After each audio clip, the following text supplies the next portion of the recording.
جی تو خالد صاحب آپ یہ فرما رہے ہیں کہ سازش ہوئی، امریکی سازش ہوئی، اس کے نتیجے میں آپ کی حکومتیں ختم ہوئیں، لیکن عمران خان صاحب کو سائفر لہرانا نہیں چاہیے تھا کیونکہ یہ قومی راز تھا۔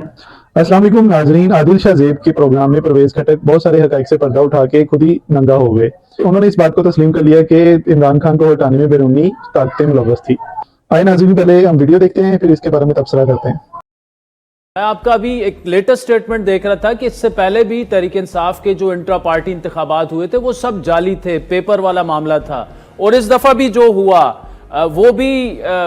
جعلی معاملہ ہے۔ ایک تو یہ ہے کہ کیا آپ سمجھتے ہیں کہ اب آپ کو P T I per comment کرنا چاہیے کیونکہ آپ کی اب اپنی جماعت ہے؟ دوسرا، جب اس وقت جعلی انتخابات ہوئے تھے تو اس وقت پھر آپ کیوں خاموش تھے، یا آپ نے اپنے یہ گلے شکوے عمران خان کو پہنچائے تھے؟ تو میں صرف یہ کمنٹ کر سکتا ہوں کہ پچھلے جو 2-3 دفعہ انہوں نے الیکشن کمیشن کو الیکشن کے رزلٹ دیے تو وہ ویسی کاغذی کارروائی تھی، اس پہ کوئی معاملہ نہیں ہے، کیونکہ ہمارا حق نہیں بنتا تھا، وہ پارٹی لیڈر تھا، وہ جو کچھ کر رہا تھا وہ اپنی مرضی سے کرتا تھا۔ خٹک صاحب، اس دفعہ معاملہ تھوڑا سا ڈیفرنٹ ہے۔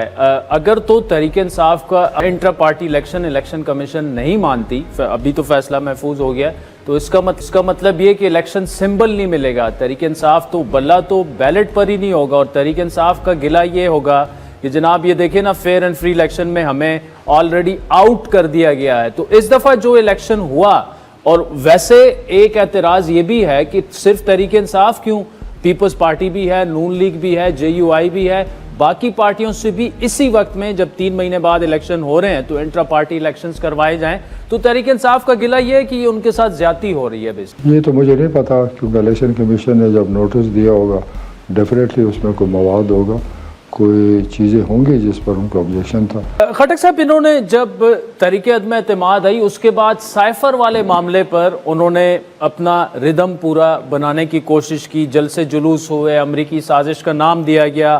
پھر اس کے بعد معاملات جو ہیں وہ 9 مئی کی نہج تک پہنچے۔ تو آپ ان کو سمجھاتے تو صحیح، آپ انہیں بتاتے تو صحیح کہ یار ہم اس کا حصہ نہیں بن سکتے، آپ اس طرف ملک کو نہ لے کے جائیں۔ بھٹو صاحب نے، مجھے یاد ہے، یہی اسی طرح خط لے رہا تھا کہ مجھے امریکہ میرے خلاف سازش کر رہا ہے اور مجھے قتل کیا جائے گا، اور نتیجہ آپ نے دیکھ لیا۔ تو یہی اس ملک میں جو بھی ہوتا ہے طریقے سے بات کرنی چاہیے، اس پر بے شک ان کو خط لکھ دیتے، جواب دے دیتے، لیکن یہ اس کو راز کو کھول دینا میرے خیال میں یہ آئین کے خلاف ورزی ہے۔ جی تو خالد صاحب، آپ یہ فرما رہے ہیں کہ سازش ہوئی، امریکی سازش ہوئی، اس کے نتیجے میں آپ کی حکومتیں ختم ہوئیں، لیکن عمران خان صاحب کو سائفر لہرانا نہیں چاہیے تھا کیونکہ یہ قومی راز تھا۔ وہاں پر ایک میٹنگ ہوئی، انہوں نے یہ ڈسکشن کی اور باتیں کی، اور وہ فورن آفس آ گیا، فورن آفس سے وہ خط نکالا گیا۔ تھوڑا سا اور کلیئرٹی آپ سے چاہیں گے کہ